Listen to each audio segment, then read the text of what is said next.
with that, so it'll shoot a pretty good amount with that. Sorry, still, there's one. No rush. It's not going to be a very high rank when I put this on, but it'll give an idea of how it works a little bit.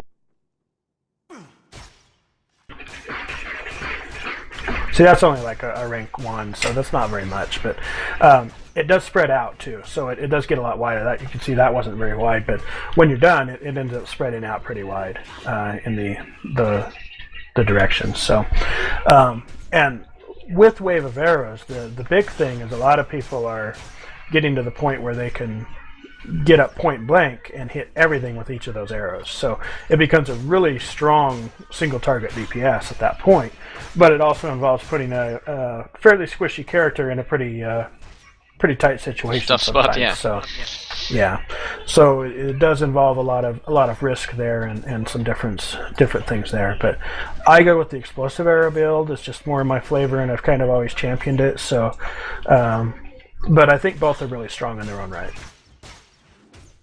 Yeah, I'm just showing the point blank. What you mentioned is that if you stand here, all my arrows hit, and if I stand here, like you can see, this is a rank 8 one. It's a bigger one.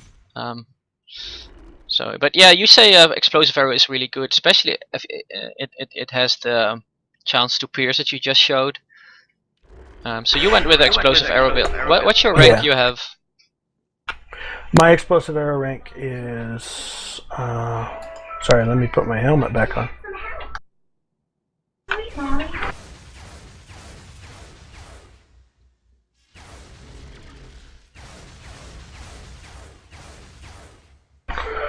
It's 36 right now. It was 40, but I made a gear change recently and actually gave up 4 ranks, but it still puts out some pretty good damage. And like I said, the pierce thing is pretty big. And most people go, well, it's not very good at boss killing, but if the boss happens to be up against a wall or something, then it's great because you could all of a sudden start doubling healing with that. So because it also hit against the wall. Yeah, it'll hit against the wall right behind him and double hit any time it pierces. So it does give a pretty good benefit that way. Cool. Let's quickly go through the combat skills while we're at it. First, you have the getaway roll and the Ronin lunge. As far as I understood, this Ronin lunge is just faster, so that's the better option. Yeah, lunge is faster, gets you a little bit further, for sure. So how about the kick and the elusive arrow? Personally, I think I have problems with that. I'm not really using them. Same with Ronin Assault. Do you think there's any place in the build for those? The only one would probably be Ronin Assault, and it would be in a specialized build that ran Wave of Arrows and wanted to be real close, because it gets a lot of good benefit. You could also look into running like the Idol of Khonshu there, the one that gives a bonus to melee damage after you've used a ranged attack, so you could Wave of Arrows and then Ronin Assault. And it does have a pretty good stun with it too, so that would be maybe the only use. I don't know of anybody actually really doing that at this point. I've toyed with it and I haven't played with it, but that would be the only use for those. The kick and the arrow are just, they're not very useful, unfortunately. Yeah. So you would suggest just 1 point in Ronin lunge and then combat training. What would you do there? I have 10 because it gives both the dodge rating and it gives defense in 2 of the 3 aspects. So I mean it's a pretty nice little passive. If you got some points in it, put it into there. At least put 1 for sure, because you definitely want to get your gear boost up. Yeah. Cool. So then we have trick arrows. Taser arrow, freeze arrow. I'm not going to talk about Adamantium arrow yet, but do these two? I remember at the early levels I just picked Taser arrow and I kind of liked it because it gives you some utility. Do they have place in endgame? Also the freezing arrow. Well, there's a free. I mean, it's pretty low level freezing, but in game, I don't think so at this point. Unfortunately, they are really good early on skills to use for sure. But I think towards the end game, I think just their damage capabilities go down too much. The taser arrow, especially from what I've seen, you just can't get its damage up high enough to really effectively burn through stuff. Yeah. And don't you also think that the shrieking arrow just makes these options obsolete, because that's your biggest crowd control thing, and if they cannot take shrieking arrow, they won't be stunned or frozen anyway. So I think it becomes obsolete after you get shrieking arrow.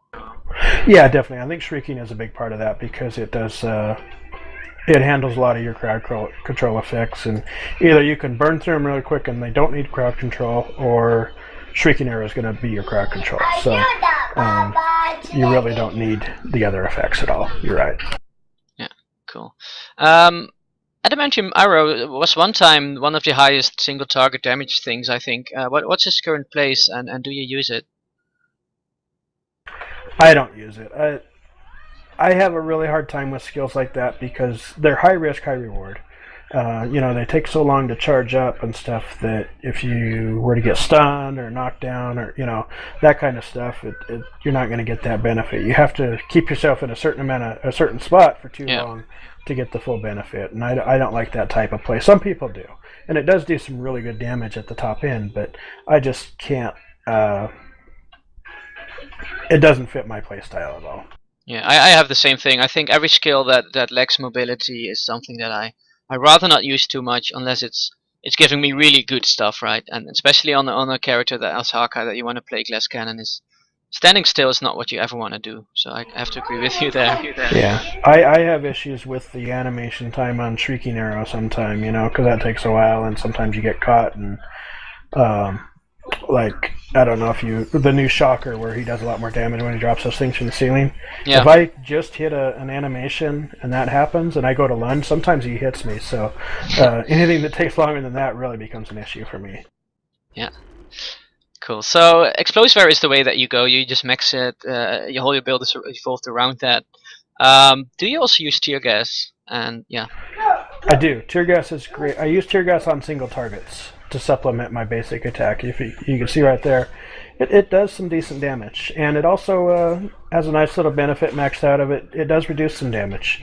It's 119 to damage dealt, and while not huge, I mean, it is significant too. If things are hitting you for 1,000, you're knocking over 10% of that off. So yeah. So you have maxed it then, right? What's that? You maxed it, right? Tear gas. Yeah, it's maxed. It and Explosive are maxed, and then I run 5 points in Shrieking just to give me a decent duration on it. Cool. Yeah, I actually had 5 points, so I'm cheering at the camera. Final ability I want to talk about before we go to the ultimate and the gear is the Nullifier arrow. I knew it had its use in Limbo, but it does. I don't know. You better know than me, but I thought it had its use against these power cosmics, that you could shoot them away. But what's the use of Nullifier in the current? When would you use it? Well, yeah. Unfortunately, you can't get rid of the power cosmics, but it's great against Electro. For one, when he throws out his ground floor stuff, I mean, it clears that up clean. In fact, when we're running reds, me and a friend of mine, and we get Electro on our Doom run, I always switch to Hawkeye just because it makes it easier. Clears up the flame walls too that people have, and not only does it clear it up, but it stays in the ground there, and it prevents any more from happening in that spot for quite a while. So it's also really nice in some of the super heroic stuff like the Poison Cloud. It'll clear up. Green Goblin's poison. It has a lot of uses there, and when it is, it's not something you're going to use all the time, but when you do use it, it's very beneficial. Yeah, so it's definitely a 1 point wonder there, then, I guess. Yeah, it just takes 1 point, but that's all you need. But when you use it, it's definitely worth it. Cool. Thanks. Well, we go to the ultimate. Would you consider? What I think this ultimate is the same thing. It lets you stand at one position. You're not mobile while casting it, and currently in its spot. Do you even think it's worth it, or investing in it, or using it? I use it. One of the best things about it is it stops healing, so it's really good against bosses that don't have the healing. Plus, it does a lot of damage in a very quick amount of time. But it does make you immobile, so that's something you got to look into. It's a lot better in group situations where you can kind of get yourself out of the fray and just unload. But just looking at it here, I don't have a high rank in it because all my stuff goes towards Panther, like I said earlier. Yeah. But even just at rank 2, I'll show you here just some of the damage output it can do.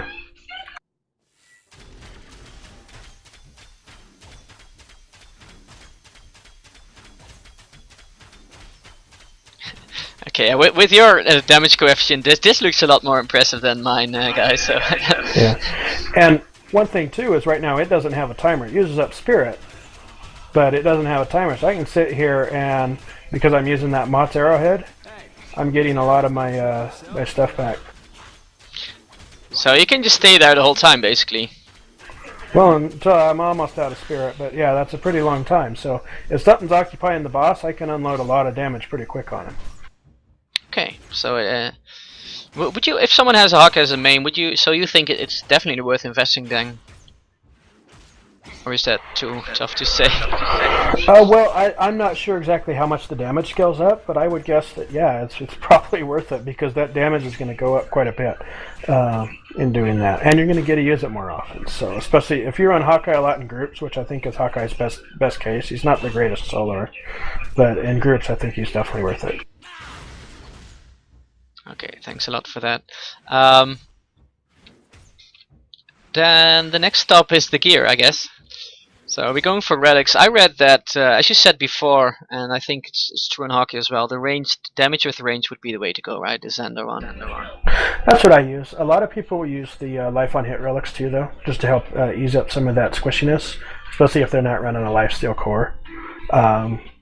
So that's another option. And Spirit could be a big option too, because Hawkeye can be a little bit of a spirit hog on either, especially on the Wave of Arrows builds, but even on the explosive arrows too can be pretty tough. Yeah. Cool. Artifacts. I use Power Prism Shard and a Mott's Arrowhead. The reason I use Power Prism is it makes my explosive arrows cheaper, and it makes them bigger, and it gives them a big crit rating. So plus it also gives a crit rating to my my tear gas. So as you can see there, it crits quite a bit because I run both that and the Doc Ock one. So I get a big boost to my crit rating on my explosive arrow and my other one. Those do hurt my my single target viability a little bit, but I could change those around to be a little bit better at taking down bosses. But Hawkeye is more of my when I run reds and stuff with him, I take him in to clear the whole thing. Whereas Black Panther, I rush to the boss. So because those fit different roles for me, I gear him a little bit more for AoE clearing. Okay, yeah, makes sense. If you would go more for a single target, then would you change anything about your build, or do you think that your build is perfectly viable for that as well? I mean, Wave of Arrows is probably going to give you a little bit more single target, but not that much really. When you factor in the maxed out tear gas, which most of them don't do, and the maxed out masterful archery, both those are really good at supplementing your basic attack damage. So. Okay, cool. Then on the costume, do you also go for damage rating here?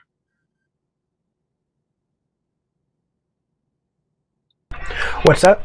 On the custom affixes, you're also using the attack rating then, or you go for damage on crit? For the costume, I go for the base damage. The biggest reason for that, for Hawkeye, is the Masterful Archery, which is, like I said, that supplements my single target a lot. That passive doesn't crit, but it does get affected by base damage rating. So not only are the benefits of having base damage that we talked about with Panther, you also get a big boost with that. It takes a very high crit amount. Now, I would go crit probably if I went Wave of Arrows, because they like to use Fearsome Fist because they're in the fray a lot more. So they tend to get hit a lot more and proc that dodge. So at that point, crit becomes a lot better because you're getting 100% crit chance. Yeah, that makes sense. Yeah. Cool. For the custom core, you use the lifesteal as well. Would you use it as well on him? I do. I use a lifesteal and a 25% of health and spirit on mid kit. So that really helps a lot with some of the spirit issues of running a heavy spirit build like I do with the tear gas and the explosive arrows, because they can definitely drain you pretty quick. So having that ability to get back 25% of my spirit's really nice there. Another fighting is also a really good one because that reduces some of your costs. And same thing as with Panther, it gives you a lot of benefits to get that 7th tier there. So that's a pretty good one.